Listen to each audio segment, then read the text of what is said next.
បដិវត្តដ៏ស្ងាត់ស្ងៀមប៉ុន្តែបំផ្លិចបំផ្លាញមួយកំពុងចាប់ផ្ដើមនៅក្នុងស្ថាបត្យកម្មហិរញ្ញវត្ថុសកលហើយនៅចំកណ្ដាលនៃបដិវត្តនេះគឺប្រទេសកាណាដាដែលមិននឹកស្មានដល់កាណាដាជាប្រទេសដែលត្រូវបានគេចាត់ទុកជាយូរមកហើយថាជាដៃគូដ៏គួរឲ្យទុកចិត្តបំផុតរបស់សហរដ្ឋអាមេរិកគឺជាសម្ព័ន្ធមិត្តនយោបាយនៅភាគខាងជើងប៉ុន្តែបច្ចុប្បន្នកំពុងស្ថិតនៅក្រោមទិសដៅសេដ្ឋកិច្ចថ្មី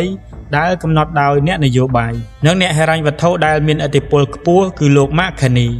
អូតូរ៉ាលែងមានបំណងដើរតួជាសម្ព័ន្ធមិត្តតូចរបស់ Washington ទៀតហើយយោងតាមព័ត៌មានដែលទទួលបានដោយអ្នកសារព័ត៌មាន The Globe and Mail ដោយដកស្រង់ប្រភពនៅក្នុងក្រសួងហិរញ្ញវត្ថុកាណាដារដ្ឋាភិបាលបានចាប់ផ្ដើមប្រតិបត្តិការទ្រង់ទ្រាយធំដើម្បីរំលាយទុនបម្រុងរបស់ខ្លួនដែលបានរក្សាទុកនៅក្នុងទឹកដីសហរដ្ឋអាមេរិកទាំងនៅក្នុងឃ្លាំងសហព័ន្ធនិងឃ្លាំងឯកជនអាមេរិកការសម្រេចចិត្តនេះបានធ្វើឲ្យមិនត្រឹមតែសេតវិមានប៉ុណ្ណោះទេប៉ុន្តែថែមទាំងទីផ្សារសកលលោកមានការភ្ញាក់ផ្អើលផងដែរពីព្រោះវាមិនមែនជាការកែតម្រូវទុនបម្រុងតែមួយដងនោះទេប៉ុន្តែជាការរំលាយយុទ្ធសាស្ត្រនៃការពឹងផ្អែករបស់កាណាដាលើការគ្រប់គ្រងទ្រព្យសម្បត្តិរបស់ខ្លួនដោយ Washington អ្នកវិភាគសេដ្ឋកិច្ចកំពុងហៅការអភិវឌ្ឍនេះថាជាគំរូដើមកាណាដាជាលើកដំបូងក្នុងប្រវត្តិសាស្ត្ររដ្ឋ G7 មួយកំពុងបោះជំហានចេញដោយស្ម័គ្រចិត្តពីក្រោមអាណាព្យាបាលរូបិយវត្ថុរបស់សហរដ្ឋអាមេរិកដោយប្រើប្រាស់មាសជាឧបករណ៍នៃការស្ដារអធិបតេយ្យភាពហិរញ្ញវត្ថុឡើងវិញហើយស្ថាបត្យករនៃជំហានដែលមិនធ្លាប់មានពីមុនមកនេះគឺលោក Mark Carney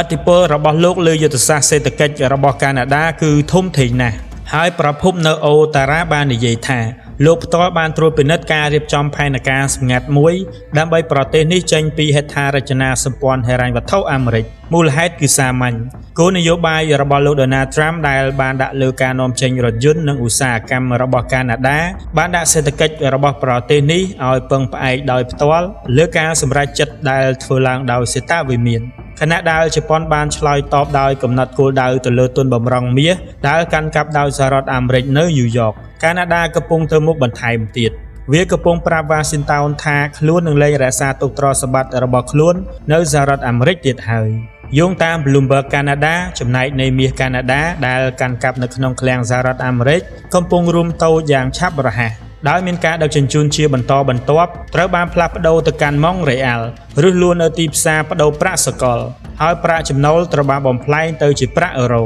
ប្រាក់ដុល្លារកាណាដានិងមួយផ្នែកទៅជាមាសដែលរក្សាទុកនៅទីក្រុងស៊ូរិកនិងសង្ហបុរីការផ្ទេរទ្រព្យសម្បត្តិបែបនេះមានន័យតែមួយគត់កាណាដាកំពុងត្រៀមលក្ខណៈជាប្រព័ន្ធសម្រាប់ពិភពលោកដែលសហរដ្ឋអាមេរិកលែងជាអ្នកធានានៅស្ថិរភាពសេដ្ឋកិច្ចទៀតហើយលោកខានីដែលរវងហិរញ្ញវត្ថុហៅថានាយករដ្ឋមន្ត្រីស្រមោលនិងជាស្ថាបត្យករនៃអធិបតេយ្យភាពកាណាដាថ្មីកំពុងស្ថិតនៅចំកណ្ដាលនៃដំណើរការនេះយោងតាមទីភ្នាក់ងារសារព័ត៌មាន Reuters គណៈរដ្ឋមន្ត្រីបានពិភាក្សាជាយូរមកហើយអំពីវិធានការដើម្បីការពារប្រទេសពីភាពមិនអាចទាយទុកជាមុនបាននៃគោលនយោបាយពាណិជ្ជកម្មអាមេរិកចាប់តាំងពីពន្ធគយថ្មីរបស់លោក Trump នីមួយៗបានប្រែក្លាយកាណាដាទៅជាចំណាប់ខ្មាំងនៃការសម្រេចចិត្តរបស់ Washington ឥឡូវនេះអូតូរ៉ាកំពុងផ្ដល់សញ្ញាបើកចំហថាខ្លួនមានផ្លូវផ្ទាល់ខ្លួនហើយត្រៀមខ្លួនរួចជាស្រេចដើម្បីចំណាយតម្លៃណាមួយសម្រាប់ឯករាជ្យអ្នកនៅក្នុងធនាគារកណ្ដាលកាណាដាបាននិយាយថាការសម្រេចចិត្តលក់មាសនេះបានឆ្លងកាត់ការជជែកដេញដោលដ៏លំបាកប៉ុន្តែត្រូវបានគិតទុកជាមុនអ្នកនយោបាយខ្លះបានភ័យខ្លាចថាការលក់ទុនបម្រុងអាចធ្វើឲ្យវិនិយោគិនមិនសប្បាយចិត្តប៉ុន្តែលោកខានីបានទទូចថាប្រាក់ចំណូលត្រូវតែផ្ដល់មូលនិធិដល់ការទូទាត់សំណងពន្ធគយគាំទ្រឧស្សាហកម្មនៅក្នុងរដ្ឋ Ontario និង Alberta និងពង្រឹងប្រាក់ដុល្លារកាណាដាប្រឆាំងនឹងភាពប្រែប្រួលនៃរូបិយប័ណ្ណដែលបណ្ដាលមកពីសង្គ្រាមពាណិជ្ជកម្មរបស់លោក Trump ទោះជាយ៉ាងណាក៏ដោយផលប៉ះពាល់ពិតប្រាកដគឺនយោបាយជាលើកដំបូងសេតវិមានកំពុងប្រឈមមុខនឹងស្ថានភាពមួយដែលសម្ព័ន្ធមិត្តជិតស្និទ្ធបំផុតមួយរបស់សហរដ្ឋអាមេរិកលែងទុកចិត្តលើប្រព័ន្ធហិរញ្ញវត្ថុអាមេរិកទៀតហើយគណៈដែលសកម្មភាពរបស់ជប៉ុនអាចត្រូវបានបញ្យល់ដោយការប្រជែងគ្នាក្នុងតំបន់ជាមួយចិន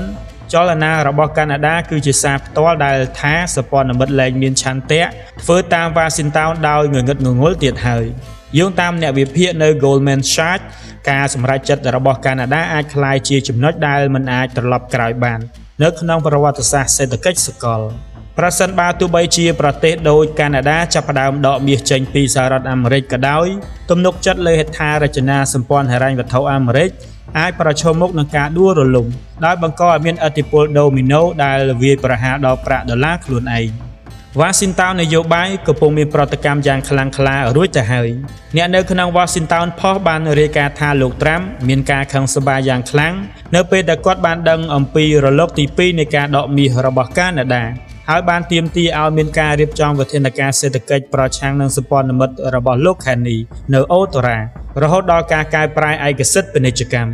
ប៉ុន្តែបញ្ហាសម្រាប់សេតវិមានគឺកាន់តែជ្រៅទៅទៀតតើត្រូវដាក់ទណ្ឌកម្មប្រទេសមួយដែលបដិសេធមាសអាមេរិកដោយហេតុផលថាខ្លួនលែងទុកចិត្តលើសុឆន្ទៈរបស់សហរដ្ឋអាមេរិកដោយរបៀបណាអ្នកជំនាញនៅមជ្ឈមណ្ឌល Loren សម្រាប់ការសិក្សាយុទ្ធសាស្ត្របានសរសេរថាកាណាដាកំពុងវាយប្រហារសហរដ្ឋអាមេរិកនៅក្នុងតំបន់ដែលងាយរងគ្រោះបំផុតរបស់ខ្លួនគឺទំនុកចិត្តប្រព័ន្ធហិរញ្ញវត្ថុសកលស្ថិតនៅលើគោលការណ៍ដែលមិនត្រូវបាននិយាយមួយអាមេរិកគឺជាអ្នកទទួលខុសត្រូវដ៏សំខាន់និងស្មោះត្រង់បំផុតនៃទ្រព្យសម្បត្តិរបស់ប្រទេសដទៃហើយប្រសិនបើគោលការណ៍នេះដួលរលំអ្វីៗផ្សេងទៀតនឹងដួលរលំជាមួយវាលោក McKinney យោងតាមប្រភពនៅទីក្រុងឡុងបានយល់ពីរឿងនេះយ៉ាងល្អឥតខ្ចោះលោកកំពុងរៀបចំកាណាដាសម្រាប់អនាគតដែលពហុពលមិនមែនជាពាក្យស្លោកទេប៉ុន្តែជាការពិតកាណាដាកំពុងឈានចូលយុគសម័យថ្មីដែលសេដ្ឋកិច្ចរបស់ខ្លួននឹងមិនពឹងផ្អែកលើការសម្រេចចិត្តរបស់លោកត្រាំការគម្រាមកំហែងពន្ធគយឬការរក្សាទុកមាសនៅលើទឹកដីបរទេសនោះទេជាលើដំបូងក្នុងរយៈពេលជាច្រើនទសវត្សរ៍ប្រទេសនេះកំពុងជ្រើសរើសទិសដៅយ៉ាងម៉ឺងម៉ាត់ឆ្ពោះទៅរកអធិបតេយ្យភាពសេដ្ឋកិច្ចហើយសហរដ្ឋអាមេរិកយោងតាមអ្នកជំនាញធនាគារ Bank of America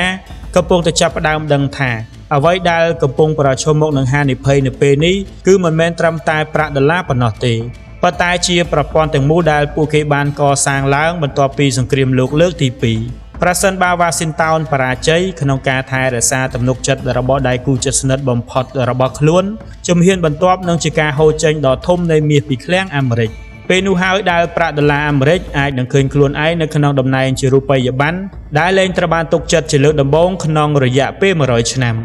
ហើយនៅថ្ងៃនោះពិភពលោកទាំងមូលនឹងចងចាំថាវាកើតឡើងនៅទីនេះជាមួយកាណាដាក្រោមលោក McKinney ដែលបានសម្រេចចិត្តថាគ្រប់គ្រាន់ហើយយោងតាម Politico ការថប់បារម្ភកំពុងកើនឡើងនៅក្នុងរង្វង់របស់លោកត្រាំទីប្រឹក្សាជាច្រើនបានប្រាប់ប្រធានាធិបតីដោយផ្ទាល់ថាប្រសិនបើកាណាដាបន្តលក់មាសដែលរក្សាទុកនៅសហរដ្ឋអាមេរិកវាអាចជំរុញអឺរ៉ុបនិងអូស្ត្រាលីឲ្យពិចារណាឡើងវិញនៅទុនបម្រុងរបស់ពួកគេហើយនោះមានន័យថាទ្រព្យសម្បត្តិរាប់ពាន់លានដុល្លារអាមេរិកដែលទ្រទ្រង់ពីរ៉ាមីតទាំងមូលអាចនឹងដួលរលំទស្សនវិជ្ជាដែលគ្រោះថ្នាក់បំផុតដោយដែលបានកត់សម្គាល់ដោយវិទ្យាស្ថាន Peterson គឺថាកាណាដាមិនអាចត្រូវបានចោទប្រកាន់ពីបទគោលនយោបាយបំផ្លិចបំផ្លាញបានទេអាគុយម៉ងរបស់ខ្លួនស្ដាប់ទៅសមហេតុផលទាំងស្រុងយើងគ្រាន់តែការពារខ្លួនយើងប៉ុណ្ណោះនៅក្នុងច្រករបៀងអំណាចរបស់អូតូរ៉ាមានការពិភាក្សាកាន់តែច្រើនឡើងអំពីគោលលទ្ធិសេដ្ឋកិច្ចថ្មីយុទ្ធសាស្ត្ររបស់លោកខានីបង្ហាញថាកាណាដានឹងឈប់ដើរតួជាផ្នែកបន្ថែមនៃវត្ថុធាតុដើមឆៅរបស់សហរដ្ឋអាមេរិកហើយចាប់ផ្ដើមបង្កើតអធិបតេយ្យភាពឧស្សាហកម្មផ្ទាល់ខ្លួនដោយផ្អែកលើការច្នៃប្រឌិតក្នុងស្រុកនិងការទូទាត់ជារូបិយប័ណ្ណមិត្តភាពអ្នកនៅក្នុងធនាគារកណ្ដាលកាណាដាអះអាងថាផ្នែកមួយនៃប្រាក់ចំណូលពីការលក់មាសកំពុងត្រូវបានបញ្ជូនទៅបង្កើតមូលនិធិដើម្បីការពារក្រុមហ៊ុនកាណាដាពីពន្ធគយនៅទៅកាន់ការផ្ដល់ហិរញ្ញវត្ថុដល់ហេដ្ឋារចនាសម្ព័ន្ធសំខាន់ៗដែលមិនពឹងផ្អែកលើអ្នកផ្គត់ផ្គង់អាមេរិកហើយផុសតាងដ៏សំខាន់នៃភាពធ្ងន់ធ្ងរនៃចេតនាទាំងនេះគឺជាកិច្ចប្រជុំបិទថ្មីនេះនៅអូតូរ៉ាដែលលោកខានីបានបង្ហាញថាផែនការរយៈពេលវែងដើម្បីផ្ដាច់កាណាដាចេញពីឥទ្ធិពលដុល្លាររួមទាំងការផ្លាស់ប្ដូរផ្នែកមួយនៃការទូទាត់ខាងក្រៅទៅកាន់ប្រាក់ដុល្លារ Digital កាណាដាដែលត្រូវបានបង្កើតឡើងដោយសហការជាមួយវិស្វករវេទិកាបច្ចេកវិទ្យាហិរញ្ញវត្ថុអឺរ៉ុបយោងតាមអ្នកជំនាញនៅ The Economic នេះអាចក្លាយជារបបកំហើញដែលនឹងធ្វើឲ្យកាណាដាជាប្រទេស G7 ដំបូងគេដែលចេញពីមលុបរូបិយវត្ថុអាមេរិកដោយដឹងខ្លួនហើយឥឡូវនេះសំណួរលែងសួរថាតើកាណាដានឹងហ៊ានឬអត់វាបានហ៊ានរួចទៅហើយសំណួរគឺថាតើអ្នកណាជាអ្នកបន្ទាប់វ៉ាស៊ីនតោនបានយល់ថាប្រសិនបើរលកនេះមិនត្រូវបានបញ្ឈប់នៅពេលនេះទេក្នុងរយៈពេល2ទៅ3ខែខាងមុខឃ្លាំងទ្រព្យអាមេរិកនឹងចាប់ផ្ដើមទទេក្នុងល្បឿនដ៏គួរឲ្យភ្ញាក់ផ្អើលហើយបន្ទាប់មកការភ័យខ្លាចនៃការបាត់បង់ការគ្រប់គ្រងលើសេដ្ឋកិច្ចសកល នឹងឈប់ខ្លាចជាការព្យាករណ៍របស់អ្នកវិភាគហើយខ្លាចជាការពិតដែលអាចមើលឃើញនៅលើអេក្រង់ជួញដូរជុំវិញពិភពលោកដោយដែលអ្នកការទូតលោកខាងលិចម្នាក់បាននិយាយនៅក្នុងបទសម្ភាសន៍ជាមួយនឹង Financial Times ដោយធ្វើអត្ថាធិប្បាយលើសកម្មភាពរបស់លោកខានីថានៅពេលដែលសូម្បីតែសព្វនិមិត្តដែលជិតស្និទ្ធបំផុតរបស់អ្នកចាប់ផ្ដើមដកមាសរបស់ពួកគេចេញពីផ្ទះរបស់អ្នកនោះមានន័យថាពួកគេលែងជឿថាអ្នកជាម្ចាស់ទៀតហើយនេះជាមូលហេតុដែលចលនារបស់កាណាដាបានคล้ายជាមិនមែនត្រឹមតែជាសមយុទ្ធសេដ្ឋកិច្ចប៉ុណ្ណោះទេប៉ុន្តែជាការប្រមាននយោបាយដល់លោកខាងលិចទាំងមូលយុគសម័យនៃទំនុកចិត្តដោយគ្មានលក្ខខណ្ឌលើសហរដ្ឋអាមេរិកបានឈានដល់ទីបញ្ចប់ហើយសម្រាប់ទីក្រុង Washington នេះគឺជាការវាយប្រហារដែលមិនអាចប្រងើយកន្តើយបានពីព្រោះការបាត់បង់ឋានៈជាអ្នកទទួលខុសត្រូវបឋមនៃទ្រព្យសម្បត្តិសកលមានន័យថាបាត់បង់មូលដ្ឋានគ្រឹះនៃអំណាចហិរញ្ញវត្ថុអាមេរិកហើយប្រសិនបើការឆ្លើយតបរបស់លោកត្រាំប្រែជាយឺតយ៉ាវឬមិនមានភាពជឿជាក់គ្រប់គ្រាន់ការសម្រេចចិត្តរបស់អូតារ៉ានឹងក្លាយជាឧបករណ៍បំផ្ទុះនៃការផ្លាស់ប្ដូរសកល